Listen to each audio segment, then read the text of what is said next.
Hi, I'm Jenny Brown. Welcome to this week's edition of MFB News. I hope everybody is keeping super well, and for those of you who have children on half-term week, I hope that's going really well for you. You're halfway there, stick with it, it's almost over. In terms of what we've got for you this week, we're going to do our usual roundup on what's been happening with interest rates. We're then going to be talking about some information that's been released from the Mortgage Works, the latest Buy to Let Barometer, which shares landlord sentiment about the market, so how landlords are feeling about landlording. I never know if that's actually a word or not, but I'm calling it as a word now. So whether people are feeling positive, what they're seeing in terms of their business. So always really interesting to hear what landlords are feeling, what your peers are feeling in the marketplace. And then lastly, we're going to just go through the latest RICS data that's been released with regards to house prices. Now, we have seen some more downward movement in terms of pricing from the lenders in the last week. So first of all, we've seen Accord Mortgages reduce their rates by up to 23 basis points. So their fixed rates are now starting from 4.85. Accord are a vanilla lender, so they lend to individuals only, no limited companies, no HMOs, no multi-units, up to 10 properties in the background, no minimum income requirement. They do have some really good stress tests actually. So if you are struggling slightly on the rental calculations, they may be worth looking at. So yeah, very good news from Accord there. Now we've seen Bank of Ireland reduce some of their rates. So their fixed rates are now from 4.79, again, vanilla lender. We've seen Shawbrook bring their rates down. Now, being really honest, I find this to be a bit of an insult. So Shawbrook are a lender who were or have been incredibly busy, and still it's taking them a really long time to get to their paperwork, to get to applications. We've got applications with them which are sitting in a queue, and we're being told by them, we can't tell you when we're going to get to it, we'll just get to it when we can. And these are applications that have been waiting to be looked at for over a month. So I find it a little bit kind of frustrating that they've dropped their pricing down trying to attract new business when they simply haven't dealt with what they've got.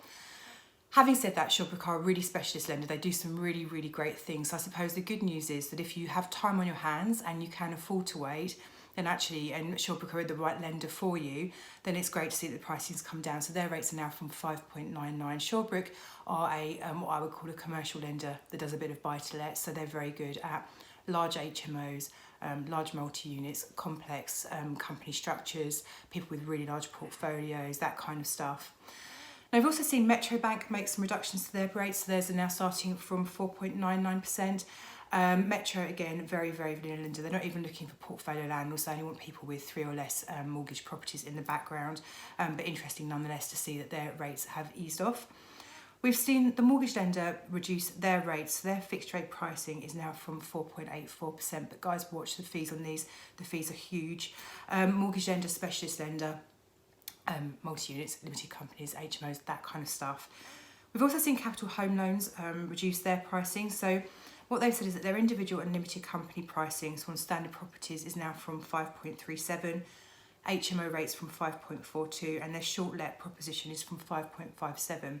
Not market leading rates by any stretch of the imagination, but great to see that they've come down nonetheless. What you'll find in the specialist end of the market, so the lenders who aren't lending off their own balance sheet. So think about, if you kind of divide in your own mind, in the high street, in the lending space, lenders who are on the high street and take savings money, so your Santanders, NatWest, the Mortgage Works is owned by the Nationwide, Accord Mortgages owned by the Yorkshire Building Society. So all these guys have almost like a sort of high street clearing bank presence where they're taking savers money. So their lending model is very different from those lenders who don't have access to savers. So Capital Home Loans would be one of these. They're reliant on the money markets. So when their pricing comes down, it really just shows that they're able to obtain slightly cheaper pricing models from the markets, which is really good, because a lot of the lenders that landlords have to deal with these days in the specialist sector are reliant on this model. So it's an encouraging thing, I think is what I'm saying in a very long way, to see their rates come down. Now, we've also seen Santander bring their rates down. They're now from 5.19, so back to the high street type of lender again. And we've seen LendInvest reduce their rates by up to 20 basis points. So their fixed rates are now from 4.89. Again, I can't say this loudly enough, watch the arrangement fees. In terms of where we are now then, this was a roundup. So we've seen swap rates increasing over the last week, which is slightly unexpected actually. So swap rates were a week ago down to sort of like 3.5-ish, just over 3.5. As of 11 o'clock last night, they were at 3.8. Now, I've been asking around trying to understand what's going on, and no one can really explain why the rates have gone floating back up again. So we're just going to have to keep our eye on this. But what you're going to find is, for those people who are waiting for new mortgage rates to come out. Obviously, the cost of funds has increased. You might find that really stalls things, and causes a delay to fixed rates coming down any further.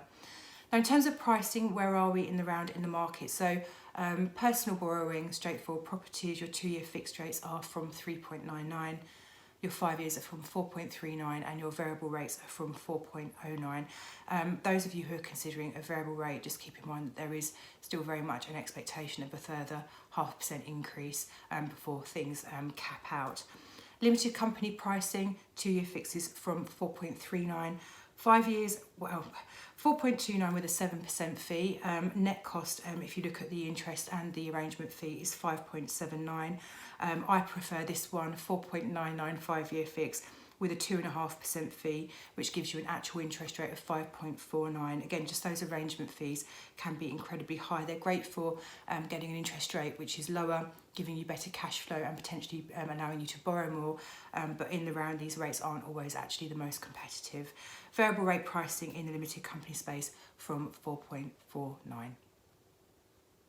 Okay, now the Mortgage Works has just released their latest Buy to Let Barometer, and it literally is a barometer. It's a kind of gauge of the sentiment of the market when landlords have been surveyed. So a load of landlords have been approached and they've come back answering some questions in terms of how they're feeling about being a landlord.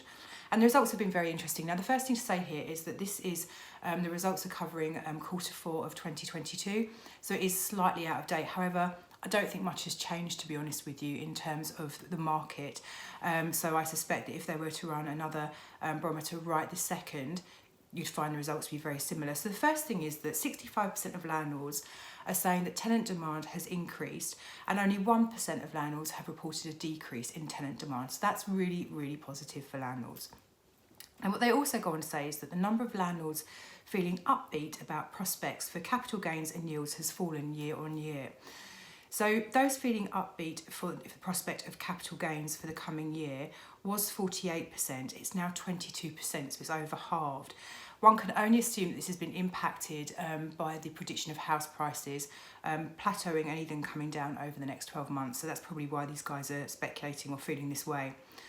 Now, the other interesting one was the feeling about rental yields. So 37% of landlords were feeling upbeat about rental yields a year ago. This has now dropped to 22%. Now, as we've just mentioned and we talk about all the time, actually tenant demand is growing. The number of buy-to-let properties to rent is decreasing and rental yields are going up, and they're holding really, really firm. And we'll talk about that a bit more in a moment. So I can only assume that the reason that that landlords are feeling slightly more or less ebullient about this is because of the higher mortgage costs that they're potentially going to face. Now, the other thing is that 9% of landlords are planning to buy a property in the next 12 months, and that's down 3%. Conversely, 30% are planning to sell a property in the next 12 months, which is up 2%. So what's happening is more landlords are planning to sell and less landlords are planning to buy, which means essentially if that was just to kind of just happen, the number of buy-to-let properties in the market would shrink. And this is really a theme across the board. Now, we're speaking to lots of clients at the moment who are saying, I think I'm going to sell my property, I'm not happy, or I'm going to sell one or two. And there's various reasons for this. Some are just feeling a bit disenfranchised. Some of them want to raise some capital to be able to pay off other mortgages to then help balance the higher costs in borrowing that they're going to be facing, and all various other reasons. Now, what I would say is that I've been through this kind of cycle numerous times with landlords under different guises, so credit crisis, COVID, that kind of thing. The reality is that house prices may come down a bit, and I think that actually, while there's a lot of landlords who are feeling fairly negative at the moment, the reality is that a lot of these guys who are saying they will sell probably won't actually do so, because I think psychologically, when you've been told a property is worth X amount of money and then you go to put it on the market and suddenly you've lost, or you're putting it on for a lower price, people immediately see that as money they've actually lost, even though they've never really had it in the first place. So I think psychologically a lot of landlords are thinking this way. They'll come to do it and they'll think, actually, I'm probably just going to hold on and wait for the market to recover. And once the market starts recovering, everyone starts feeling better about things. So while I think there is definitely landlords who will sell for various reasons, I think that potentially it's probably not going to be quite as sort of dramatic as the numbers are or the research is really saying at the moment. The Royal Institute of Chartered Surveyors have released their latest survey results. So what they do is they go out to all their member surveyors and ask them various questions about the housing market. The surveyors report back. And the findings from this research tell us that house prices have fallen in January in every single region across the UK, with the worst hit regions being the East Midlands and the South East. Now, the number of surveyors reporting falls is the highest level it's been since April 2009. However, sales outlook has improved for the next 12 months, with many more reporting positives than they did in December. So what they're saying is, yes, things have definitely, things have been coming down, but actually looking across forward to the next 12 months, we are expecting things to be much, much better. Now, surveyors have also commented that landlords are selling up and tenant demand is continuing to increase, which is giving firm momentum to rental growth. So again, we're just going back to what we were previously talking about. There are landlords who are selling up. The number of properties available to rent is coming down, but tenant demand continues to increase. And this is going to mean that rental yield will just continue to remain robust and increase over the next 12 months. And that's us for this week. Hopefully next time I'm back, I'll be reporting that those pesky swap rates have come back down again, but we'll keep a weathered eye on that one for you. So until then, have a great week. Look after yourselves. If you have any questions, we'd love to hear from you. 0345 345 6788, or have a look at our website, mortgagesforbusiness.co.uk. Take care, and I'll see you next time.